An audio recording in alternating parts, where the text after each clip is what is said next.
The moment this report dropped, you could almost hear the rest of the league exhale sharply, because the MO will absolutely hate what the Toronto Blue Jays are about to do.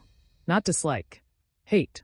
And not because it's reckless or desperate or noisy, but because it's calculated, patient, and far bigger than anyone expected. As new reports began to trickle out late last night and into this morning, something shifted in the air around this off-season. The whispers turned into statements, the speculation hardened into belief, and suddenly one truth stood taller than the rest. The Blue Jays are not done. Not even close. And the most intriguing part of all is that Kyle Tucker feels exactly the same way. This is Blue Jays News, and today's episode feels like one of those turning points we'll look back on months from now and say, that was the moment it became real. So if you're one of the many who watches but hasn't yet subscribed, now is the time. This channel is built for days like this, when the story moves fast and the stakes rise even faster.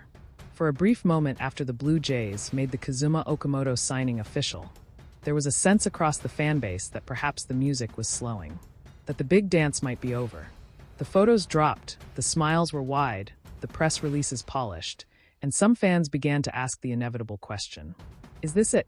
Is this the move that closes the door on Kyle Tucker, on Bo Bichette, on the true blockbuster ending to this winter? What followed, however, was the exact opposite of closure. What followed was ignition. Late last night, Robert Murray stepped into the conversation, and when Murray speaks, front offices listen. This is not a rumor merchant.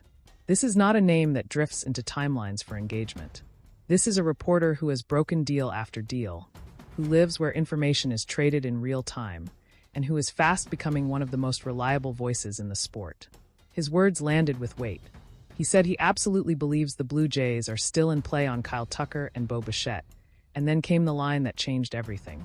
Kyle Tucker is just as interested in the Blue Jays as the Blue Jays are interested in him. That sentence matters more than any contract figure, more than any speculative depth chart, more than any hopeful Photoshop. For the first time, we are not just hearing about Toronto's pursuit. We are hearing about Tucker's mindset.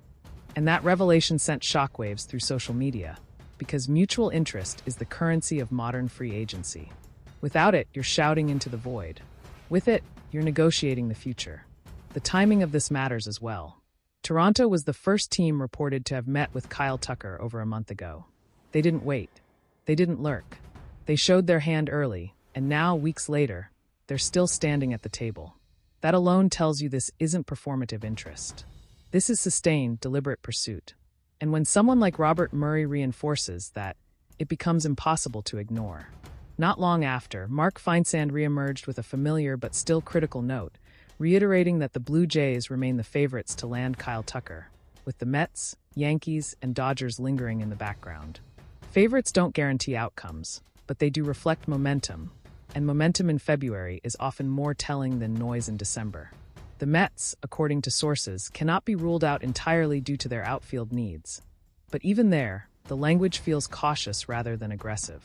The Yankees, meanwhile, are said to be more focused on Cody Bellinger if they are to spend big at all. This context matters because the market is revealing itself in silence. If Kyle Tucker were receiving the number he wanted, this story would already be over. The same applies to Bo Bichette, to Cody Bellinger, to Alex Bregman. The fact that they remain unsigned tells you the temperature of negotiations. It tells you leverage is shifting, and Toronto, quietly, are positioned to benefit from that shift. Jim Bowden added another layer, suggesting that the Okamoto signing does not remove the Blue Jays from the Tucker or Bichette races, but it does likely remove them from doing both. That might sound like a concession, but in truth, it was always a dream scenario rather than a probable one. One elite bat was the realistic goal, and as the days pass, the noise around Bo Bichette is fading while the drumbeat around Kyle Tucker grows louder. This is not accidental. It reflects roster construction logic. It reflects positional fit. And it reflects the way this front office has behaved throughout the winter. The Blue Jays have already fortified their rotation, stabilized their bullpen, and added an impact infielder in Okamoto. One more bat, the right bat, completes the picture. And Tucker fits that picture with almost unnerving precision. Ben Nicholson-Smith, as ever, brought a cooler tone to proceedings, noting that Toronto has already outspent every team in baseball, landing 4 of the top 15 free agents on the market. He suggested the Mets could theoretically outbid the Jays if they chose to. and that Toronto may be more inclined to lurk rather than lead a bidding war. That perspective deserves respect, but it also invites context. Lurking does not mean disengaged. It means disciplined. Steve Cohen's Mets are always capable of sudden acceleration. But even Will Salmon, who knows that market intimately, has indicated that New York would only truly pounce if Tucker's market falls below expectations. A short-term, high AAV strike rather than a drawn-out war. And if that is the case, it once again nudges the balance back toward Toronto, a team prepared, patient, and already deeply involved. If the Blue Jays land Kyle Tucker, this becomes the greatest offseason in franchise history. Not hyperbolically, literally. It would redefine the identity of the team overnight. Okamoto at third base, Tucker in left field, Dalton Varsho anchoring center, George Springer transitioning into a more managed role in right. It would be elegant. It would be devastating. And it would be the kind of move that sends front offices across the league scrambling back to the drawing board. Bo Bichette remains a fascinating possibility, but his fit is undeniably more complex now.